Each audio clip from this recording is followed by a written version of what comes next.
ED के अनुसार झारखंड का खनन घोटाला करीब 1,000 करोड़ रुपए का है, जिसमें कई सफेद पोश के साथ साथ बड़े अधिकारी भी शामिल हैं और एक्सपोज हो सकते हैं।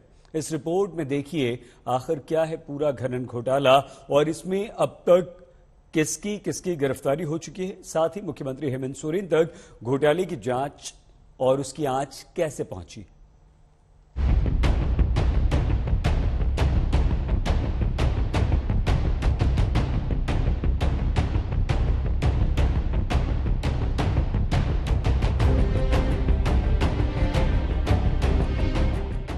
करीब 1,000 करोड़ के खनन घोटाले में एक्शन का काउंटडाउन तो कई महीने पहले ही शुरू हो गया था, लेकिन झारखंड के सीएम हेमंत सोरेन ईडी के समन और सहयोगियों पर छापों पर केंद्र पर हमलावर हैं।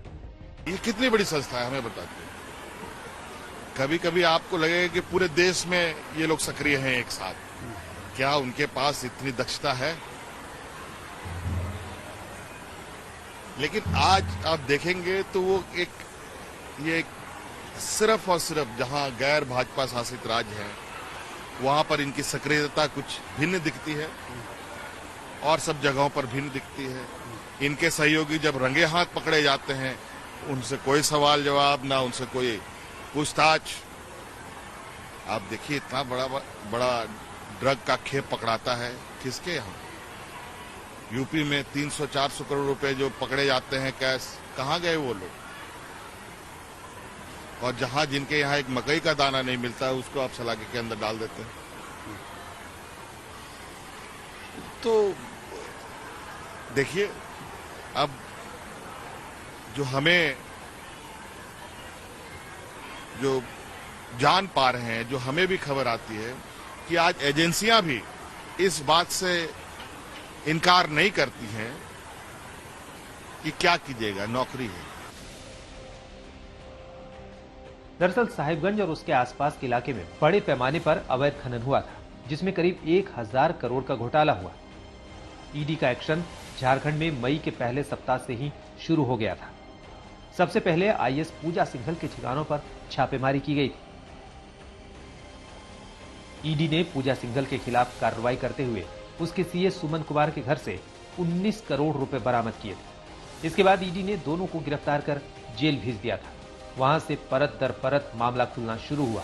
बाद में जुलाई महीने में सीएम सोरेन के विधायक प्रतिनिधि पंकज मिश्रा को भी ईडी ने गिरफ्तार कर लिया था।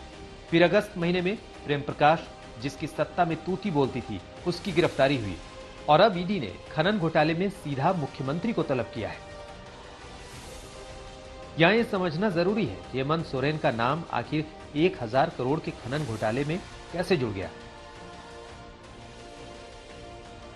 घोटाले में गिरफ्तार पंकज मिश्रा सोरेन का करीबी है।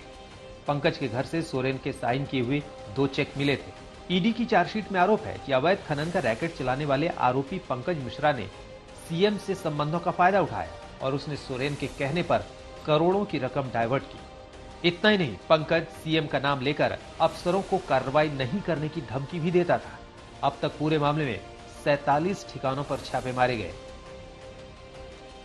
लेकिन अभी भी जेएमएम को इसमें बीजेपी की साजिश नजर आ रही है और वो सीएम सोरेन को पाक साहब बता रही है। जिस प्रदेश में भारतीय जनता पार्टी का शासन नहीं है, उस प्रदेश में किस तरह से केंद्र सरकार के द्वारा विभिन्न एजेंसियों के माध्यम से राज्य को और राज्य के राजनीतिक हालात को किस तरह से अस्थिर करने का प्रयास किया जा रहा है, और इस प्रयास को हम लोग जब हेमंत सोरेन जी के नेतृत्व में इस राज्य में सरकार बनी थी उस समय से लगातार देख रहे हैं।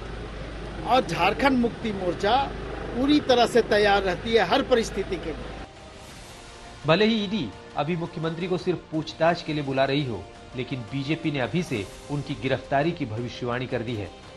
कुल मिलाकर झारखंड में खनन घोटाले की पिक्चर का क्लाइमैक्स अभी बाकी है।